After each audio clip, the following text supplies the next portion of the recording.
ఉన్న బంగారాన్ని విడిపించి ఆ రోజు ఆన్లైన్ రేటుకే మేము కొంటాం. Sharma gold company. నమస్తే, వెల్కమ్ టు మనం టీవీ. నేను వలి. ఎలక్షన్స్ దగ్గర పడుతున్న కొద్దీ వస్తున్నటువంటి సర్వేలు రాజకీయ పార్టీల వెన్నులో వణుకు పుట్టిస్తున్నాయి. ప్రతిష్టాత్మకమైనటువంటి survey India Today national media చేసినటువంటి సర్వే ఇప్పుడు బయటకు వచ్చింది. అందరూ ఎంతో ఆసక్తిగా వెయిట్ చేసే సర్వేగా చెప్పవచ్చు. ఈ సర్వే ఫలితాలు గతంలో చేసినటువంటి సర్వేలు దాదాపు నిజమైనటువంటి పరిస్థితి ఉంది కాబట్టి ఈ సర్వే కోసం వెయిట్ చేశారు. ఇప్పుడు ఆ సర్వే రాని వచ్చేసింది. ఇండియా టుడే దేశవ్యాప్తంగా చేసినటువంటి సర్వేలో దేశవ్యాప్తంగా ఉన్నటువంటి కొన్ని కీలకమైన రాష్ట్రాల్లో చేసినటువంటి సర్వేల్లో ఎలాంటి ఫలితాలు వచ్చాయో ఒకసారి మీకు ఎక్స్ప్లెయిన్ చేస్తే ప్రయత్నం చేస్తాను. ఇక్కడ మీరు చూడొచ్చు, ఉత్తరప్రదేశ్లో మెజారిటీ స్థానాలు ఎవరు గెలిస్తే మళ్ళీ కేంద్రంలో వాళ్ళే అధికారంలోకి వచ్చే అవకాశం ఉందని ఒక నానుడు ఉంది. ఎందుకంటే ఉత్తరప్రదేశ్లో గెలిచేటువంటి స్థానాలకి బట్టి ఢిల్లీలో అధికారం కైవసం చేసుకోవడానికి చాలా దగ్గరదారిగా ఉత్తరప్రదేశ్ని చూస్తారు. ఎందుకంటే 80 ఎంపీ స్థానాలు ఉన్నాయి. నేషనల్ సర్వే చేసినటువంటి ఇండియా టుడే చేసినటువంటి ఈ సర్వేలో ఎంపీ స్థానాలకు సంబంధించి లోక్సభ నియోజకవర్గాల్లో ఏ రాష్ట్రంలో ఎలాంటి పరిస్థితి ఉంది, ఏ రాజకీయ పార్టీ ఎక్కువ స్థానాలు గెలుచుకునే అవకాశం ఉంది, కొన్ని కీలకమైన రాష్ట్రాలకు సంబంధించి సర్వే డీటెయిల్స్ వచ్చేసాయి. ముందుగా ఉత్తరప్రదేశ్లో ఎలాంటి పరిస్థితి ఉందో, ఇండియా టుడే సర్వేలో ఏ విషయాలు బయటపడ్డాయో ఇప్పుడు మీకు ఎక్స్ప్లెయిన్ చేసే ప్రయత్నం చేస్తాను. ఇండియా టుడే సర్వేలో 80 స్థానాలున్న ఉత్తరప్రదేశ్లో పరిస్థితి ఏంటంటే, గతంలో 2019 లోక్సభ ఎన్నికల్లో ఎలాంటి ఫలితాలు వచ్చాయి, ఇప్పుడు 24లో మరొక 2 నెలల్లో జరగబోయేటువంటి ఎన్నికల్లో ఎలాంటి ఫలితాలు వచ్చే అవకాశం ఉంది, వాళ్ళ సర్వేలో ఏం తెలిందో మీకు ఇక్కడ చూపించే ప్రయత్నం చేస్తాను. ఇక్కడ చూడండి, 2019 లోక్సభలో బీజేపీకి ఉత్తరప్రదేశ్లో 62 స్థానాలు వచ్చాయి. కానీ ఇప్పుడు 70 స్థానాలు వచ్చే అవకాశం ఉంది. +8 స్థానాలు ఇంకా పెరిగి 70 స్థానాలు సాధించే అవకాశం ఉంది. ఉన్నది 80 స్థానాలు అయితే 70 స్థానాలు బీజేపీనే గెలుచుకోబోతుంది. బీజేపీ హవా ఉత్తరప్రదేశ్లో ఇంకా అట్లాగే ఉంది అని చెప్పి, ఇంకా పెరిగిందని చెప్పి ఈ సర్వే మనకు అర్థం పడుతోంది. ఇక అప్నాదల్లో 2 స్థానాలు గతంలో గెలుచుకుంటే ఇప్పుడు ఇక్కడ సేమ్ 2 స్థానాలు ఉన్నాయి. ఏమీ పెరగలేదు, తగ్గలేదు అన్నట్టుగా అర్థమవుతుంది. గతంలో కాంగ్రెస్ 1 వస్తే ఈసారి కూడా పరిస్థితుల్లో మార్పు లేదు, 1 వచ్చే అవకాశం ఉంది.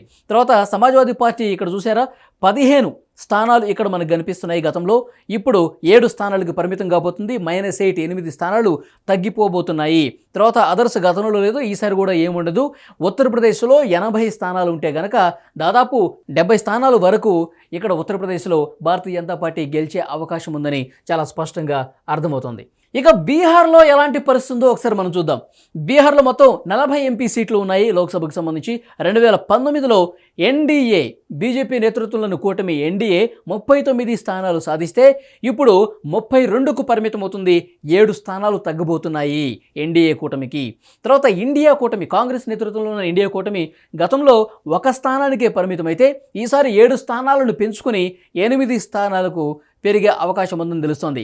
బీహార్లో మొత్తం 40 ఉంటే 32 బీజేపీ, 8 కాంగ్రెస్ కూటమికి వచ్చే అవకాశం ఉందని తెలుస్తోంది. సో మెజారిటీ స్థానాలు మళ్ళీ భారతీయ జనతా పార్టీకి గెలిచే అవకాశమే కనిపిస్తుంది. ఎందుకంటే ఇప్పుడు నితీష్ కుమార్ మళ్ళీ భారతీయ జనతా పార్టీతో జతకట్టిన నేపథ్యంలో, ఆయన కాంగ్రెస్ నుంచి దూరమైనటువంటి నేపథ్యంలో మళ్ళీ పరిస్థితి తల్లకిందులైంది. అక్కడ కూడా ఇండియా కూటమికి చేదు అనుభవం ఈసారి ఎదురయ్యే అవకాశం ఉందని దీన్ని బట్టి మనకు అర్థమవుతోంది. 2 ఉత్తరాది ప్రముఖమైన రాష్ట్రాలు ఉత్తరప్రదేశ్లో అలాగే బీహార్లో 2 చోట్ల కూడా కాంగ్రెస్ నేతృత్వంలోని ఇండియా కూటమికి చేదు అనుభవమే ఎదురయ్యే అవకాశం ఉంది. సీట్లు తగ్గబోతున్నాయి. భారతీయ జనతా పార్టీకి అక్కడ ఎక్కువ మొగ్గు కనిపిస్తుందని ప్రతిష్టాత్మక ఇండియా టుడే సర్వే బట్టి అర్థమవుతుంది. ఇక మరికొన్ని రాష్ట్రాలు చూద్దాం. ఇక కర్ణాటకలో ఉన్న పరిస్థితి నెంబర్స్ క్లియర్గా లేవు, కానీ కర్ణాటకలో ఉన్న పరిస్థితి మనం చూడొచ్చు. NDA May end up with 24 of 28 seats in Karnataka. Vote shares ఇక్కడ మనకు కనిపిస్తున్నాయి చూడండి. ఎన్డీఏ 53%, ఇండియా 42%, ఇతరులు 5%గా కనిపిస్తుంది. అంటే 28 స్థానాలు ఉన్నటువంటి కర్ణాటకలో 24 ఎన్డీఏ కూటమి గెలుచుకునే అవకాశం కనిపిస్తుంది. భారతీయ జనతా పార్టీ 24 స్థానాలు గెలుచుకునే అవకాశం ఉంది 28లో. ఇక్కడ ఓట్ షేర్ ఇండియా కూటమికి 42% వచ్చినప్పటికీ కూడా గెలుచుకునే స్థానాలు 4కే పరిమితం అవుతుంది కాంగ్రెస్ పార్టీ కర్ణాటకలోని. దీన్ని బట్టి అర్థమవుతుంది, కర్ణాటకలో కాంగ్రెస్ పార్టీ అధికారంలోకి వచ్చింది, వాళ్ళు 5 గ్యారెంటీలు అని చెప్పి కర్ణాటకలో కాంగ్రెస్ పార్టీకి పట్టం కట్టారు ప్రజలు. అసెంబ్లీ ఎన్నికల్లో.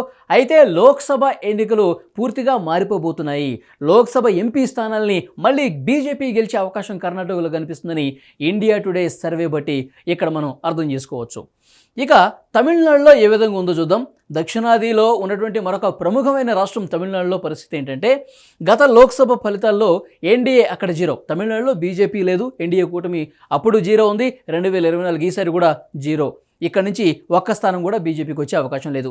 ఇండియా కూటమి గతంలో 38 స్థానాలు వచ్చాయి, ఇప్పుడు 39 రాబోతున్నాయి. మొత్తం తమిళనాడు వ్యాప్తంగా 39 స్థానాలు ఉంటే ఓవరాల్గా 39కి 39 తమిళనాడులో ఇండియా కూటమి, కాంగ్రెస్ నేతృత్వంలోని ఇండియా కూటమి అంటే అక్కడ ప్రధానమైనటువంటి అధికార పార్టీ డిఎంకే, స్టాలిన్ నేతృత్వంలో డిఎంకే పార్టీ కాంగ్రెస్ నేతృత్వంలో ఇండియా కూటమిలో భాగస్వామిగా ఉంది కాబట్టి మొత్తం స్థానాలు అన్నీ కూడా తమిళనాడులో డిఎంకే పార్టీ కైవసం చేసుకోబోతుంది. కాంగ్రెస్ నేతృత్వంలో ఉన్నటువంటి ఇండియా కూటమి కైవసం చేసుకోబోతుందని దీన్ని బట్టి మనకి అర్థమవుతుంది. గతంలో ఇతరులకు ఒక స్థానం వచ్చింది, ఈసారి ఆ ఒక స్థానం కూడా లేదు. తమిళనాడులో పూర్తిగా 39 స్థానాలు కాంగ్రెస్కి లాభించే అవకాశం చాలా స్పష్టంగా కనిపిస్తుంది. ఇక కేరళలో మరొక దక్షిణాది రాష్ట్రం పరిస్థితి ఏ విధంగా ఉందంటే, మొత్తం లోక్సభ స్థానాలు 20 ఉన్నాయి కేరళలో. గతంలో ఇక్కడ కూడా సేమ్ తమిళనాడులో ఎలాంటి పరిస్థితి ఉందో ఎన్డీఏకి, ఇక్కడ కేరళలో కూడా అలాంటి పరిస్థితి ఉంది. 0-0. ఇక్కడ నుంచి ఒక్క స్థానం కూడా లేదు. మొత్తం 20 స్థానాలు ఇండియా కూటమే గెలుచుకోబోతోంది. 20 స్థానాలు, పూర్తిగా 20 స్థానాలు కూడా కాంగ్రెస్ నేతృత్వంలోని ఇండియా కూటమికే అక్కడ, ఎందుకంటే పూర్తిగా భారతీయ జనతా పార్టీకి వ్యతిరేకంగా అక్కడ ఉంటుంది కాబట్టి పరిస్థితి. కాంగ్రెస్ నేతృత్వంలోని కూటమే కేరళలో 20కి 20 గెలుచుకునే అవకాశం కనిపిస్తుంది. తమిళనాడు, కేరళ ఇవి రెండు కూడా ఏకమొత్తంగా భారతీయ జనతా పార్టీకి వ్యతిరేకంగా కాంగ్రెస్కి అనుకూలంగా ఉండే పరిస్థితి ఉంది. ఇక తెలంగాణలో పరిస్థితి ఏ విధంగా ఉండబోతోంది? తెలంగాణలో మొత్తం 17 స్థానాలు ఉన్నాయి. 17 స్థానాలు ఉంటే గతంలో 2019లో బీజేపీ 4 స్థానాలు కైవసం చేసుకున్న విషయం తెలిసిందే. ఈసారి 1 తగ్గబోతోంది. భారతీయ జనతా పార్టీ 3 మాత్రమే గెలుచుకోబోతోంది. కాంగ్రెస్ గతంలో 3 స్థానాలు మాత్రమే గెలుచుకుంది, ఈసారి 10కి పెరగబోతోంది. 7 స్థానాలు పెరగబోతున్నాయి. గతంలో 3, ఇప్పుడు 10 అంటే 7 స్థానాలు ఎగబాకి, అంటే అదనంగా 7 స్థానాలు కలుపుకొని మొత్తం 10 స్థానాలు గెలుచుకోబోతుంది. ఇప్పుడు కాంగ్రెస్ ప్రభుత్వం ఏర్పడింది తెలంగాణలో. రేవంత్ రెడ్డి సారథ్యంలో కాంగ్రెస్ పార్టీ ముందుకు పోతుంది. ఇప్పటికే గ్యారంటీలను ఒక్కొక్కటిగా అమలు చేసుకుంటూ వస్తున్నారు. మరొక 2 గ్యారంటీలు కూడా అతి త్వరలోనే అమలు చేస్తామని చెప్తున్నారు. ఈ నేపథ్యంలో కాంగ్రెస్ కొంత అనుకూలమైనటువంటి వాతావరణం తెలంగాణలో ఉంది కాబట్టి గతంలో 3 స్థానాలు గెలుచుకుంటే ఈసారి 10 స్థానాలు గెలుచుకోబోతుందని దీన్ని బట్టి ఇక్కడ మనకు అర్థమవుతుంది. ఇక బీఆర్ఎస్ గతంలో 9 స్థానాలు గెలుచుకుంది. 2019 లోక్సభ ఎన్నికల్లో 9 స్థానాలు మాత్రమే గెలుచుకుంది. ఈసారి 3కు పడిపోబోతుంది. అంటే 9లో 3 స్థానాలు అంటే 6 స్థానాలు మైనస్ అనమాట. 6 స్థానాలు ఇంకా తగ్గిపోయి 3 స్థానాలకే పరిమితం అవుతుందని చెప్తున్నారు. ఇక ఎంఐఎంకి ఎలాగూ హైదరాబాద్ లోక్సభ ఉంది, అసదుద్దీన్ ఓవైసీ ఆయన మళ్ళీ గెలవబోతున్నట్టుగా చెప్తున్నారు. వాళ్ళకు ఉన్నది ఒక స్థానం, ఒక్క లోక్సభ స్థానం కూడా మళ్ళీ గెలుచుకోబోతున్నారని తెలుస్తోంది. దీన్ని బట్టి మనం చూస్తే కనుక గతంలో బీజేపీ 4 ఉంటే 1 తగ్గి 3కి వచ్చింది. కాంగ్రెస్ పార్టీ గతంలో 3 ఉంటే 7 పెరిగి 10కి పెరిగింది. బీఆర్ఎస్ 9 ఉంటే 6 తగ్గిపోయి మళ్ళీ 3కి పరిమితం అవుతున్న పరిస్థితి. ఎంఐఎంకి 1 స్థానం ఉంది. సో కాంగ్రెస్కి తెలంగాణలో అనుకూలంగా ఉందని దీన్ని బట్టి అర్థమవుతుంది. ఇక ఆంధ్రప్రదేశ్లో పరిస్థితి ఏ విధంగా ఉందో చూద్దాం. ప్రతిష్టాత్మక ఇండియా టుడే నేషనల్ మీడియా చేసినటువంటి సర్వేలో ఆంధ్రప్రదేశ్లో ఏ పార్టీకి ఎక్కువ స్థానాలు ఇచ్చిందో ఒకసారి మీకు ఎక్స్ప్లెయిన్ చేసే ప్రయత్నం చేస్తాను. ముఖ్యంగా ఇప్పటి వరకు వచ్చినటువంటి సర్వేలు చూస్తే కనుక ఇక్కడ లోకల్గా ఉన్నటువంటి సర్వే సంస్థలు ఇచ్చిన సర్వేలు తెలుగుదేశం, జనసేన కూటమికి ఎక్కువ సర్వేలు పట్టం కట్టాయి. ఈసారి వాళ్ళే అధికారంలోకి రాబోతున్నారని చెప్పారు. అయితే వైసీపీ నాయకులు ఈ సర్వే సంస్థలన్నీ కూడా తెలుగుదేశం పార్టీకి అనుకూలంగా వ్యవహరించాయి, చంద్రబాబు గారి కనుసనల్లో జరిగిన సర్వే సంస్థలని చెప్పి కొట్టిపడేసిన పరిస్థితి ఉంది. అయితే ప్రతిష్టాత్మక నేషనల్ మీడియా అయినటువంటి ఇండియా టుడే ఇచ్చినటువంటి సర్వే ఏ విధంగా ఉందంటే ఈ రోజు ఉన్నటువంటి పరిస్థితి ఒకసారి మీకు చూపించే ప్రయత్నం చేస్తాను. 25 ఎంపీ స్థానాలు ఉన్నాయి ఆంధ్రప్రదేశ్లో. ఇక్కడ 2019లో పరిస్థితి ఏ విధంగా ఉంది, ఇప్పుడు 2 నెలల్లో జరిగినటువంటి లోక్సభ ఎంపీ స్థానాల్లో ఎట్లాంటి పరిస్థితులు ఇక్కడ మీరు చూడొచ్చు. మొత్తం 25 స్థానాలు అంటే ఎన్డీఏ 0-0, గతంలో ఏం లేదు, ఈసారి కూడా ఏముండదు. ఏంటంటే ఇక్కడ మరొక ముఖ్యమైన విషయం ఏంటంటే భారతీయ జనతా పార్టీ ఇప్పుడు తెలుగుదేశం, జనసేనతో కలిసి ముందుకు పోతుందా లేదన్నది ఇంకా క్వశ్చన్ మార్క్ ఉంది. కాబట్టి ఇంకా ఈ సర్వే చేసే సమయానికి ఇంకొక క్లారిటీ లేదు కాబట్టి ఎన్డీఏ 0నే కనిపిస్తుంది. తర్వాత ఇండియా అంటే కాంగ్రెస్ నేతృత్వంలో ఉన్న కూటమి 0-0 కనిపిస్తుంది. భవిష్యత్తులో కూడా ఏమి అక్కడ గెలుచుకునే పరిస్థితి, ఒక్క ఎంపీ స్థానం కూడా గెలుచుకునే పరిస్థితి కాంగ్రెస్ ఆంధ్రప్రదేశ్లో లేదని దీన్ని బట్టి అర్థమవుతుంది. ఇక వైసీపీ గతంలో 22 స్థానాలు గెలుచుకున్న విషయం తెలిసిందే 2019లో. ఇప్పుడు 8 స్థానాలకు పరిమితం అవుతుంది. అంటే 17 స్థానాల్లో ఓడిపోబోతుంది వైసీపీ అని ఇండియా టుడే చెప్తోంది. ఇక తెలుగుదేశం పార్టీ పరిస్థితి ఏంటంటే గతంలో 2019లో 3 స్థానాల్లో మాత్రమే తెలుగుదేశం పార్టీ గెలిచింది. ఇప్పుడు 2024లో 17 స్థానాలు గెలుచుకోబోతోంది తెలుగుదేశం పార్టీ అని ఇండియా టుడే సర్వే చెప్తుంది. అంటే 3 నుంచి 17కు ఎగబాకిందంటే 14 స్థానాలు అదనంగా ఈసారి గెలుచుకోబోతుంది. అంటే ఆంధ్రప్రదేశ్లో మెజారిటీ లోక్సభ స్థానాలు తెలుగుదేశం పార్టీ కూటమి కైవసం చేసుకోబోతుందని దీన్ని బట్టి అర్థమవుతుంది. అంటే లోక్సభ ఫలితాల్లో అంటే ఎక్కువ ఎంపీ స్థానాలు గెలుచుకుంటుంది కాబట్టి సో ఇవే ఫలితాలు అసెంబ్లీ ఎన్నికల్లో కూడా ఇవే కనిపిస్తాయి కాబట్టి ఇదే రిఫ్లెక్షన్ ఉంటుంది కాబట్టి ఎక్కువ స్థానాలు మెజారిటీ అసెంబ్లీ స్థానాలు కూడా తెలుగుదేశం జనసేన కూటమి గెలుచుకోబోతుందని దీన్ని బట్టి మనకు అర్థమవుతుంది ఇండియా టుడే సర్వే.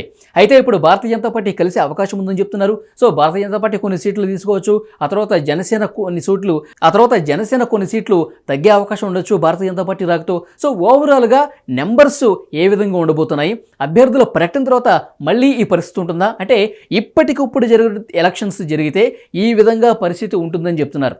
ఇప్పటికిప్పుడు వాళ్ళు సర్వే చేసిన దాన్ని బట్టి ఈ రోజున ఎలక్షన్ జరిగే ఫలితం వస్తే ఇదే రిఫ్లెక్ట్ అవుతాయని ఇండియా టుడే చెప్తుంది. ఇంకా ఎలక్షన్స్కి కొంత సమయం ఉంది, అభ్యర్థుల ప్రకటన అన్ని పార్టీల నుంచి రావాల్సి ఉంది, పొత్తులకు సంబంధించి కీలక నిర్ణయాలు జరగాల్సిన అవసరం ఉంది.